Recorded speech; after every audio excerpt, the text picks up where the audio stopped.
During a study, the temperature in degrees Celsius of the air in a chamber was recorded to the nearest integer at certain times.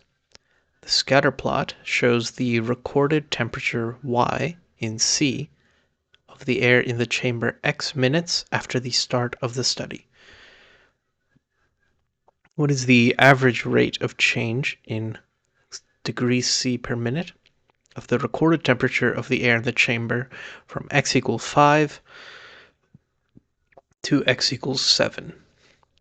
So we have the scatter plot that shows the time and the temperature, and we need to find the average rate of change from x equals 5 to x equals 7. So if we look at x equals 5 on the x-axis here, we see that there's a point that corresponds to x equals 5 at a temperature of 14. And at x equals 7, the point is at a temperature of 24.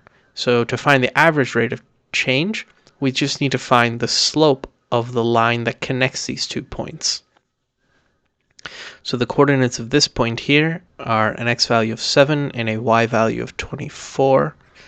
And the coordinates of the point here is an x value of 5 and a y value of 14. So we just need to find the rate of change between these 2 points, or the slope. So the slope,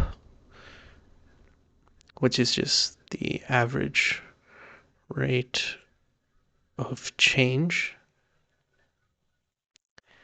is equal to the change in y over the change in x. So the change in y, we went from 14 to 24.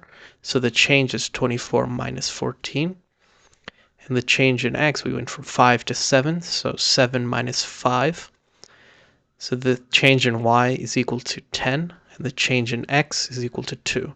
So that means the slope, which is the average rate of change, is equal to 5. So the average rate of change from x equals 5 to x equals 7 on this graph is 5 degrees Celsius per minute.